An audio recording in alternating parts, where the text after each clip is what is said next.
মেহেদী আলম জাহাংগীৰ আমাৰ মাজত উপস্থিত আছে। আপোনালোকে গমেই পাইছে ইতিমধ্যে সি GMCত 720ৰ ভিতৰত 672 নম্বৰ পাই নিটত তেওঁ মাৰ্কছ পালে আৰু MBBSত এডমিশ্যন ল'বলৈ সক্ষম হৈছে GMCত।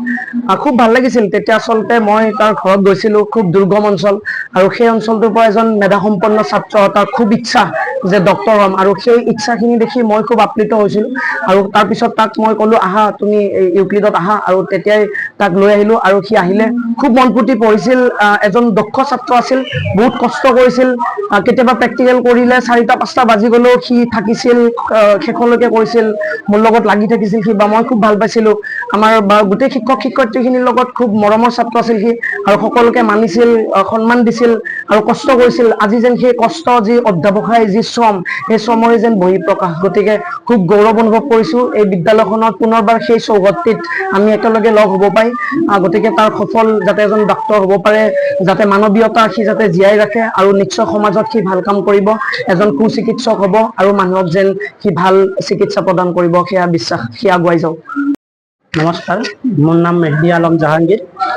মোৰ দেউতা আব্দুল হাকিম, তেওঁ এজন LP স্কুলৰ সাধাৰণ শিক্ষক হয়। মোৰ সৰুৰে পৰা সপোন আছিল এজন ডক্টৰ হোৱাৰ, একদম সৰুৰে পৰা আছিল। তো মই HSLC এক্সামত 91.5% পাইছিলোঁ। তাৰপিছত মই ইয়াত ইউক্লিডত এডমিশ্যন ল'লোঁ। ছাৰসকলে মোক লগত বহুত কষ্ট কৰিছে, ছাৰ বাইদেউসকলে। তেওঁলোকৰ এই কষ্টৰ বিনিময়তে মোৰ এই সপোন আৰু অলপ বুষ্টাপ হ'ল। মই এই সপোন সক্ষম হোৱাত আৰু অকল সহজ হৈ গ'ল। মই আজি শিক্ষক দিৱসত উদযাপনত আহিলোঁ। ছাৰ বাইদেউসকলক লগ পাই খুবেই আনন্দিত হৈছোঁ। কিমান নম্বৰ পালে? মই এইবাৰ 672 আউট অফ 720 পাইছোঁ। বৰ্তমান হয়, GMCত এডমিশ্যন ল'লোঁ মই। আমাক খুব আঘাত দিয়ে, মনত দুখ দিয়ে। গতিকে মই এই মঞ্চৰ যোগেদি সমূহ শিক্ষকসকলৰো শিক্ষকতাৰ যি পবিত্ৰতা, সেই পবিত্ৰতা যাতে অক্ষুণ্ণ ৰাখে, সেইটো মই আহ্বান জনাম।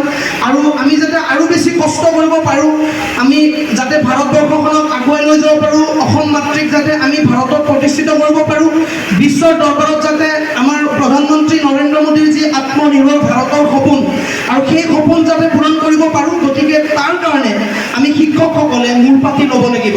মানে আগৰ টিচাৰবোৰক লগ পায়, যি টিচাৰ আছে সেইখিনি মেম টিচাৰ, তেওঁলোকে বহুত কষ্ট কৰি মোক এইখিনি কৰিবলৈ দিছে।